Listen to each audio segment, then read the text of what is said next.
बिस्मिल्लाहिर्रहमानिर्रहीम। अस्सलाम वालेकुम नाज़रीन, आप यूट्यूब चैनल देख रहे हैं। मैं इमरान खान हूँ। आज दोबारा सुप्रीम कोर्ट ऑफ पाकिस्तान ने इमरान खान साहब का केस सुनना था। एक मरतबा फिर तारीख दे दी गई है।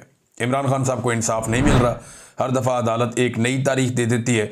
सुप्रीम कोर्ट ऑफ पाकिस्तान में जब केस लगने के लिए गया तो जो प्रोसिक्यूटर की जानिब से यानी प्रोसिक्यूशन टीम या पंजाब हुकूमत का जो प्रोसिक्यूटर है उनका वकील आया नुमाइंदगी करते हुए। उसने कहा जी वो प्रोसिक्यूटर साहब जो है ना उनके पेट ख़राब हो गया, उनको फूड पॉइजनिंग हो गई है, लिहाजा आप कोई और तारीख दे दें।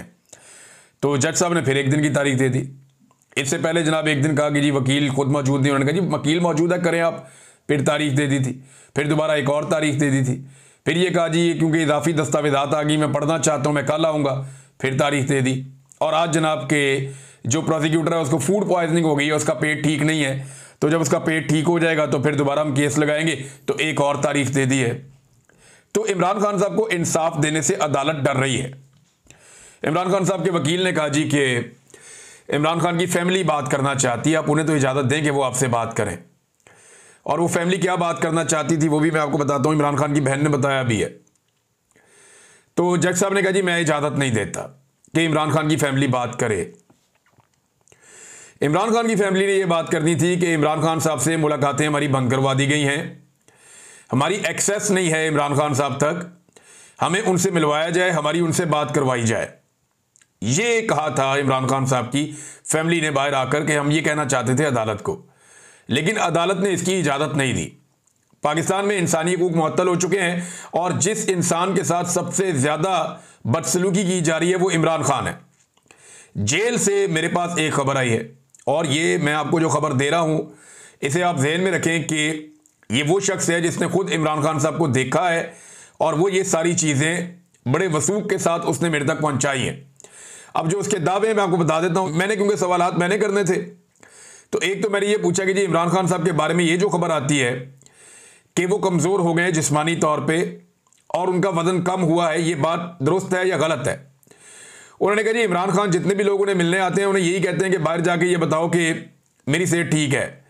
यानी वो उन्होंने अपने दिमाग में ये बात बिठा ली है कि मैंने अस्पताल नहीं जाना। उन्होंने अपने दिमाग में ये बात बिठा ली है कि मैंने नवाज शरीफ और जरदारी की तरह कमज़ोर ना होना है ना दिखना है।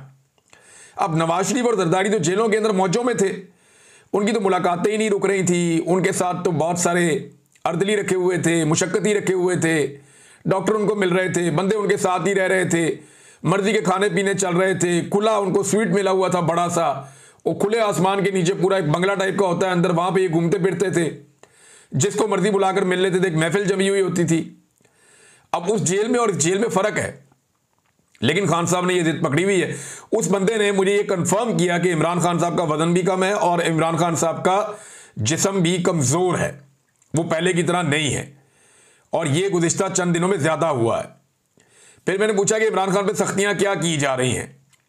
अब उन्हें हर वक्त मौका नहीं मिलता कि वो इमरान खान के पास जा सकें, वहाँ बहुत सख्ती हो गई है।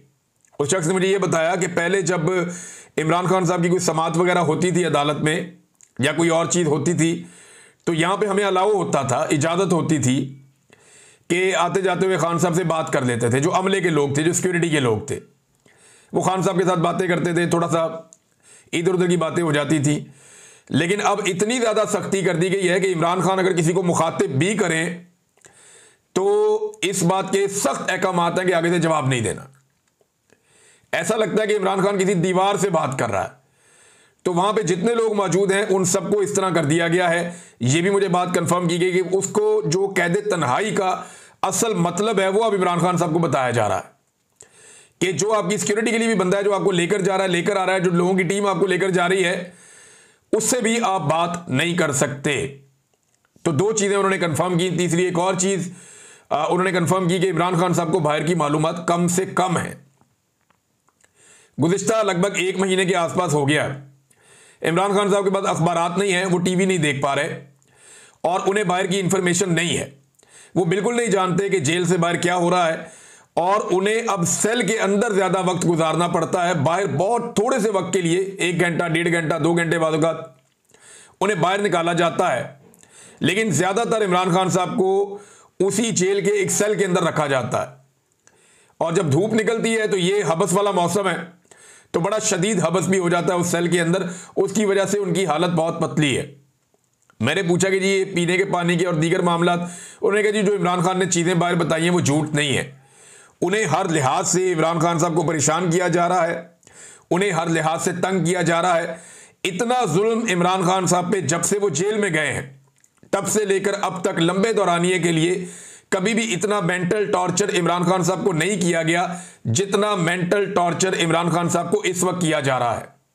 वजह क्या है? वजह तो बहुत सारी है। नंबर 1, इमरान खान साहब माफी नहीं मांगते। सुहेल बड़ाइच के जरिए कहा, बहुत सारे टाउट्स के जरिए कहा, पैगामात जेल में भिजवाए गए। हफीजुल्लाह नियाज़ी के बकौल अमेरिका से कोई ताजर आए, उन्होंने भी कहा यहाँ जो खैबर पख्तूनख्वा के लोग हैं, वज़ीर आला खैबर पख्तूनख्वा या बाकी लोग जो भी पैगाम लेकर गए, खान साहब ने झुकने से और माफ़ी मांगने से इनकार कर दिया। अब उस गुस्से में इमरान खान साहब को इबरत का निशान बनाने की एक कोशिश की जा रही है और इमरान खान साहब डट कर खड़े तो हैं लेकिन बहुत मुश्किल सूरत-ए-हाल देख रहे हैं। अब सोचने की बात यह है कि इमरान खान साहब क्या ये सारा कुछ अपने लिए कर रहे हैं? क्या कोई आदमी इतनी सारी तकलीफ अपने लिए बर्दाश्त कर सकता है जबकि उसके बाद ये ऑप्शन हो कि वो जब चाहे मुल्क से बाहर चला जाए, जब चाहे जेल से बाहर आ जाए, जब चाहे चीज़ें उसके लिए नॉर्मलाइज हो जाएं, सिर्फ हल्का सा उसने सर नीचे झुकाना है और बाहर आ जाना है। लेकिन वो आदमी डटकर अगर खड़ा है तो कौम के लिए खड़ा है और जो उसकी अपनी पार्टी है वो इन चीज़ों को ऐसा लगता है कि आहिस्ता आहिस्ता नॉर्मलाइज होता हुआ देख रही है। फैमिली जो है वो बड़ा जोर लगाती रहती है, वो कोशिश करती रहती है, वो इधर टक्कर मारते हैं उधर मारते हैं, वो कोशिश करते हैं किसी तरह इमरान खान साहब तक एक्सेस हो जाए, कोई इंसाफ मिल जाए। जबकि जो पार्टी के लोग हैं उनके अंदर तो बिल्कुल वो एक अलग तरह का है। तो इमरान खान साहब की सेहत के हवाले से मैं आपको ये बताऊं कि वो बीमार तो नहीं है, वो खुद कहते हैं कि मैं ठीक हूं, लेकिन उनका वजन भी कम हुआ है और उनको शदीद मेंटल टॉर्चर इमरान खान साहब को किया जा रहा है कि वहां पे जहां चंद मिनट गुजारना मुश्किल है वहां पे इमरान खान साहब को 22-22 घंटे अंदर रखा जाता है और उन्हें पढ़ने के लिए कोई किताब भी नहीं दी जाती कि जिसे पढ़ के वो अपना वक्त पास कर लें। तो ये इमरान खान के साथ किया जा रहा है और ये कर कौन रहा है? मिलिट्री एस्टेब्लिशमेंट कर रही है। मेरा चैलेंज है पाकिस्तान का कोई एक जर्नैल, एक जर्नैल एक भी ऐसी जेल काट के दिखाए। परवेज मुशर्रफ को मौका मिला था जेल काटने का तो वो अदालत जाते जाते रास्ते से अस्पताल पहुंच गया था, याद होगा आप सारों को। तो कोई भी जर्नैल जेल नहीं काटता, कोई भी जर्नैल जेल काट नहीं सकता। जनरल फैज हमीद को बज़ाहिर दुनिया को दिखाने के लिए पकड़ा हुआ है, लेकिन जो खबरें आ रही हैं उसके मुताबिक वो एक बेहतरीन मैस के अंदर जिंदगी गुजार रहा है। उसके खानदान वालों से मुलाकातें भी करवाते हैं। यानी अपना जर्नैल पकड़ा हुआ तो कहते शानदार तरीके से रखा हुआ है, शाहाना अंदाज में रखा हुआ है। जो खबरें उसके बारे में आती हैं बाहर निकल के, उसके अंदर तो बहुत अच्छी अच्छी चीजें हैं। लेकिन इमरान खान को जो साबिक वजीर आजम है, जो सबका बॉस था इनका, उसको जेल में रखा हुआ है तो सिर्फ इसलिए कि वो एक सिविलियन है, सिर्फ इसलिए कि सिविलियन को कीड़े मकोड़े समझते हैं। तो पाकिस्तान के कीड़े मकोड़ों का सबसे बड़ा लीडर जो है उसको जेल में देखे किस हालत में रखा हुआ है। और ये मैं फर्स्ट हैंड नॉलेज की बुनियाद पे कह रहा हूं। मेरी जिस बंदे से बात हुई है वो मुझे और भी इंफॉर्मेशन देगा, वो इंफॉर्मेशन मैं आप तक पहुंचाऊंगा आने वाले वक्त में। जेल में ये हालात हैं इमरान खान साहब के। अब नाजरीन एक और चीज मैं आपके सामने रखता हूं कि जिन्होंने इमरान खान को जेल में भेजा है और जिन लोगों को मुसल्लत किया गया इमरान खान की जगह पे, उन लोगों की आप हालत चेक करें कि कितनी पतली हो गई है। अवाम उनको मानती नहीं है, अवाम उन्हें तस्लीम करने पर तैयार ही नहीं है। यहां से टिकटॉकर गवर्नमेंट जो है पंजाब की, ये जापान के दौरे पर निकले और वहां जाके इन्होंने अवाम को चूना बेचना शुरू कर दिया। ये जिस जगह की इन्होंने तस्वीरें और वीडियोस लगाई कि जनाब ये कोई बंदरगाह है और वहां पे स्लोमोस चलाए गए, टिकटॉक बनाकर चलाए गए और भड़कीले लिबास पहन के सारे लोग अलग अलग किस्म के वो वहां फिर रहे थे और बता रहे थे कि जनाब ये हमने बंदरगाह का दौरा किया। वो पता चला जी वो पब्लिक पार्क है, वो बंदरगाह नहीं है। वहां पे ओवरसीज पाकिस्तानियों ने मुझे फ़ोन करके भी बताया और कुछ वहां पे कैमरा लेकर पहुंच भी गए। उन्होंने बताया जी पीछे जो ये शिप खड़ा हुआ है इसके अंदर बैठ के आप खाने शाने खा लेते हैं। और दूसरे जो यहाँ पे जहाज वहाज आते हैं ना, ये कोई बंदरगाह नहीं है, ये कोई पोर्ट नहीं है, ये सिर्फ और सिर्फ इसलिए है कि यहाँ से लोग सैर करने के लिए जाते हैं, बस शिप्स के अंदर बैठ के क्रूज वगैरह आ जाते हैं, लोग सैर करते हैं, लोग इंजॉय करते हैं और कुछ ऐसा नहीं है यहाँ पे। तो नाज़रीन एक तो ये इन्होंने दो नंबरी की, दूसरा हर जगह क्योंकि पाकिस्तानी पहुंच जाते थे, ये जा भी जाते थे तो पाकिस्तानियों ने इनके नाक में दम किया हुआ था, लिहाजा इन्होंने अपनी गुड्डी चढ़ाने के लिए वहां पे जो इंतजामिया उससे रब्ता कर लिया सिक्योरिटी इदारों से, और एम्बेसी को इन्होंने साथ मिलाया हुआ था। तो उन्हें यह बताया गया कि जनाब हमारी जान को खतरा है, यहां पे मरियम नवाज साहब आई हुई हैं, ये बड़ी जनाब कोई मकबूल लीडर है, लिहाजा यहां पे जो पाकिस्तानी है उनसे इनकी जान को खतरा है। तो उन्होंने कहा जी जान को खतरा है, कैसे खतरा है, जान को क्या हुआ ऐसा? जी ये हमारे पीछे पीछे आते हैं। पीछे आते हैं, कोई मारता तो नहीं है, तो जान को खतरा कैसे हो गया?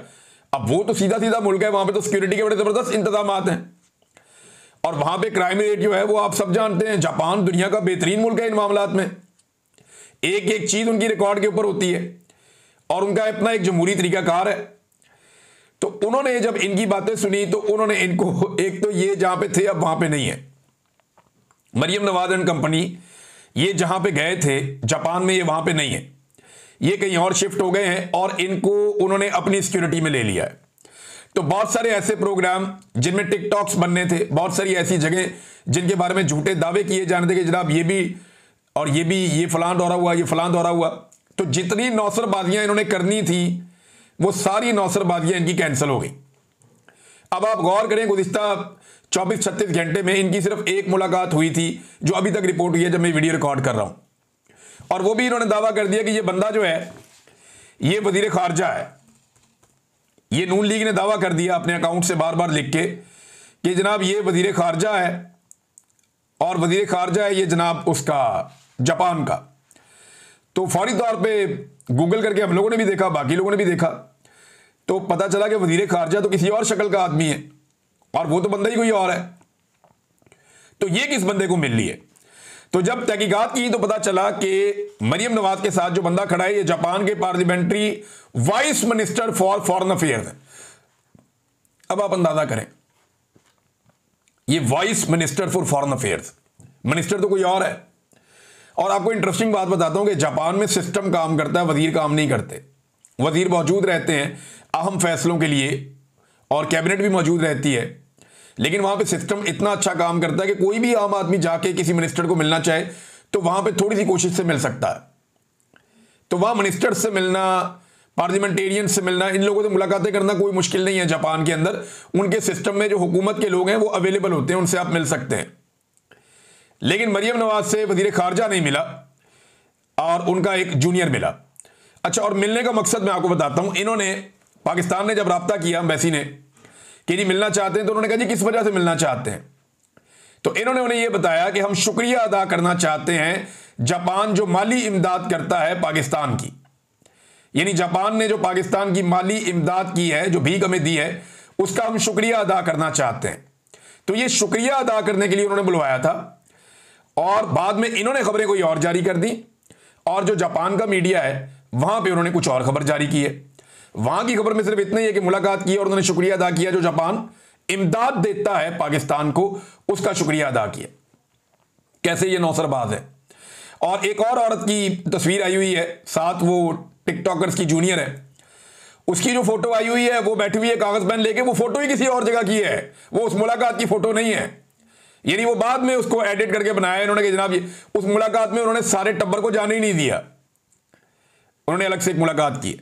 और किसी प्लांट का इन्होंने, कचरे के एक प्लांट का इन्होंने दौरा किया था, कचरे पे खड़े होकर इन्होंने वहां पे कोई कचरे वाले प्लांट के ऊपर इन्होंने कोई प्रोग्राम बनाया जी कचरा हमने पंजाब का ऐसे उठाना है। और उसके अलावा एक ये शोरूम में गए, जो होंडा शोरूम है, और अब पता नहीं उसे ये क्या बनाकर पेश करेंगे। यानी शोरूम कुछ और चीज होती है और प्लांट कुछ और चीज होती है। प्लांट जो है वहां पे प्रोडक्शन चल रही होती है। बहरहाल ये लोगों को बेवकूफ बना रहे हैं। पाकिस्तान में इसी तरह की नौसरबाजी काम करते हैं। अभी हुकूमत की जानिब से ऐसे ऐसे काम किए जाते हैं, आप हैरान हो जाएंगे। ये जो एक्सपो लगी हुई है ना जापान में, ये बड़ी लंबी चलती है। इस एक्सपो में होता क्या है ये जरा गौर कीजिएगा। इसमें ना मुख्तलिफ ममालिक से लोग आते हैं, अपने अपने स्टॉल लगाते हैं। जापान के लोग और उनकी कंपनियां भी अपने स्टॉल लगाती हैं। यहाँ पे खेलों के मुकाबले भी होते हैं, दुनिया भर से खिलाड़ी भी आते हैं, फनकार भी आते हैं, मुख्तलिफ आर्टिस्ट आते हैं। तो बहुत सारे लोग यहाँ इकट्ठे होते हैं एक्सपो में। एक बड़ा हैवी किस्म का एक बड़ा प्रोजेक्ट है ये जो जापान की एक्सपो है। अब हुआ ये कि जब ये एक्सपो शुरू हुई ना, तो पाकिस्तान से एक हॉकी टीम गई वहां पे, वो हॉकी वाले गायब हो गए। हॉकी वाले वहां पे गए, हॉकी वाले गायब हो गए। उनमें कोई असाइलम लेते फिरते हैं वहां पे। फिर फुटबॉल की टीम गई वहां पे। तो जो फुटबॉल की टीम पहुंची जापान के एयरपोर्ट में, अब पाकिस्तान की आप निज़ाम और इदारों की कारकर्दगी चेक करें, और जिन्होंने यहां से अप्रूवल दी आप उन्हें देखें कि फुटबॉल की एक पूरी टीम बनाकर जापान पहुंचा दी। ये मुझे जापान से मेरे दोस्तों ने बताया, वहां खबर भी छपी हुई है। वो ये कहते हैं जी जापान में फुटबॉल की एक टीम पहुंचा दी गई, वो टीम वहां पे जापान में पहुंच गई, एयरपोर्ट के ऊपर ही पकड़े गए सारे। उन्होंने कहा जी आप लोग इसलिए, उन्होंने कहा जी फुटबॉल खेलने हैं, फुटबॉल के प्लेयर्स हैं। वो सबके इतने इतने बड़े पेट निकले हुए थे। फुटबॉल के प्लेयर का तो पेट ही नहीं होता, इतनी इतनी बड़ी उम्रें, पेट निकले हुए हैं, तोंदें लंबी लंबी निकली हुई हैं, और जनाब आ गए फुटबॉल खेलने के लिए। उन्होंने कहा यार ये तो फुटबॉल के प्लेयर लगते ही नहीं है, ये फुटबॉल कैसे खेलेंगे। ये पाकिस्तान से गई थी टीम जनाब कारनामा करने, और यहां से अप्रूवल होकर पहुंच भी गए वहां पे। अच्छा, वहां जब उन्होंने उनके बैग शैग खोले और खोल के चेक किए तो पता चला बैगों के अंदर से तो कपड़े शपड़े और बेचारों गरीबों वाला सामान। तो ये गरीब गुरबा अपना पैसा वैसा लगा के, अपनी चीजें जमीनें बेच के, वहां पैसा भर के एजेंटों के थ्रू, तो ये सारे फुटबॉल की टीम बना के पहुंच गए, और पाकिस्तान में किसी ने चेक भी नहीं किया। वहां से सारी की सारी फुटबॉल टीम जो है वो डिपोर्ट होकर पाकिस्तान वापस पहुंची है। ये हालात हैं। तो इनके साथ नाजरीन बहुत बुरी हुई है, बहुत बुरी हुई है इनके साथ जापान में, और इनका प्रोग्राम बढ़ गया, वो इन्होंने खुद ही बांट दिया। जब इन्होंने वहां पे सिक्योरिटी मांग ली और उन्होंने कहा जी हमारी जान खतरे में, तो उन्होंने इनको बिल्कुल ही प्रोटेक्शन में ले लिया। और अब जितने टिकटॉक बनने थे वो सारा सिलसिला फिलहाल टिकटॉक बनने का रुका हुआ है। देखते हैं अब ये आगे क्या करते हैं या कुछ और करने की कोशिश करते हैं। अखबारों में इश्तिहारात ऐसे लगा रहे हैं, ये वाहिद दौरा है पाकिस्तान की तारीख का जो शुरू होते ही कामयाब हो गया। नॉर्मली ये होता है ना कि जब दौरा मुकम्मल होता है फिर उसका एनालिसिस किया जाता है कि ये दौरा कामयाब था या नाकाम था। भाई दौरा मुकम्मल होगा तो आप फैसला करेंगे ना कामयाब दौरा है या नाकाम दौरा है। ये वाहिद दौरा है जो शुरू होने से पहले ही कामयाब हो गया था। मरियम नवाज ने जापान की सरजमीन पे कदम रखा और अखबारों में इश्तिहारात छप गए कि मरियम नवाज का कामयाब दौरा। और भाई उन्होंने दौरा तो पूरा कर दे, दौरा पूरा करेगी तो कामयाब होगा ना। अब जिस सूबे के अंदर 10 मिलियन से ज्यादा बच्चे स्कूलों से बाहर हैं, वहां पे लग्जरी किस्म के प्रोजेक्ट लाकर लगाए जाते हैं गरीबों का मजाक उड़ाने के लिए। ये और नहीं तो क्या है, यानी 11.73 मिलियन बच्चे स्कूलों से बाहर हैं। पूरे पाकिस्तान में 23 मिलियन है, उनमें से लगभग 12 मिलियन जो है वो पंजाब के बच्चे स्कूलों से बाहर हैं। अब जहां बच्चे स्कूलों से बाहर हैं वहां पे आप अखबारों के अंदर इश्तिहारात दे रहे हैं और ऐसे गैजेट्स लेकर आ रहे हैं जो गरीबों का मजाक उड़ाने के मुतरादिफ है। तो ये इनका खेल है, पुराना खेल रहे हैं और हमेशा से यही खेलते आए हैं। और एस्टेब्लिशमेंट को ऐसे ही नौसरबाज और इसी तरह के लोग पसंद हैं, क्योंकि एस्टेब्लिशमेंट के काम भी पूरे करते हैं ना। मिसाल के तौर पे मैं आपको बताता हूं, ये जरा तैनाती एक चेक करें कैसे हुई। रिटायर्ड जर्नैल की तैनाती, ये जो पीटीए के चेयरमैन बने हुए हैं जनाब मोहतरम major general retired Hafeezur Rahman साहब, बारिश आदमी है, ये पीटीए के चेयरमैन है और उन्होंने वो सारा कुछ किया पीटीए में रहते हुए जो उन्हें कहा गया। एस्टेब्लिशमेंट के कहने के ऊपर इन्होंने हर चीज को लब्बैक कहा। अभी जो जैज ने चूना लगाया हुआ उसके ऊपर ये कुछ नहीं करेंगे, क्योंकि पीटीए उसके अंदर खामोश है। अरबों रुपए का चूना लग गया कौम को। तो जब बाबर सत्तार साहब ने एक दिन पूछा था ना, ये एहतशाम कियानी साहब ने रिपोर्ट किया, बड़ा मजे का है।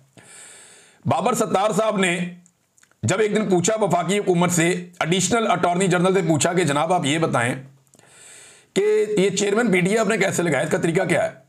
तो उन्होंने बताया चेयरमैन पीटीए बनने के लिए जो वाहिद क्वालिफिकेशन है, सिर्फ एक क्वालिफिकेशन है, वो ये है कि पीटीए के बोर्ड का मेंबर होना चाहिए। तो ये जो बंदा अभी चेयरमैन पीटीए है ना, major general Hafeezur Rahman retired, उन्होंने कहा जी कि इनकी समरी मंजूर होने से एक दिन पहले इन्हें पीटीए का मेंबर एडमिनिस्ट्रेशन तैनात कर दिया गया था। लिहाजा एक दिन के लिए क्योंकि ये तैनात हुआ था तो फिर ये क्वालिफाई कर गया और वजीर आजम ने इनका नोटिफिकेशन निकाल दिया। ये शर्त पता क्यों रखी गई थी कि मेंबर पीटीए होना जरूरी है, ताकि वो बेसिक क्वालिफिकेशन पूरी करता हो और मेंबर पीटीए के तौर पे उसने लंबा काम किया हो, उसको आइडिया हो, लिहाजा उसको वहां से लाके लगाया जा सकेगा। लेकिन इनकी 2 नंबरी चेक करें कि एक दिन पहले उसका एक नोटिफिकेशन किया कि ये मेंबर है और अगले दिन उसको चेयरमैन लगा दिया। ये अदालत में जाकर बताया था।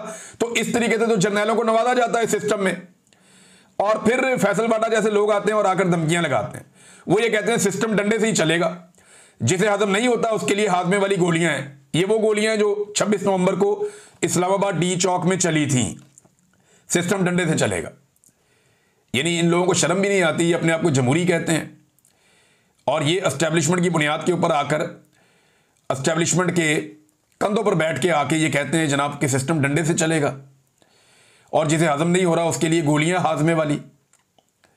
कैसी धमकियां हैं जो पाकिस्तान की एस्टेब्लिशमेंट पाकिस्तान की आवाम को कीड़े मकोड़े समझते हुए बराह रास्त लगा रही है। क्या पाकिस्तान के लोग अब भी सोते रहेंगे?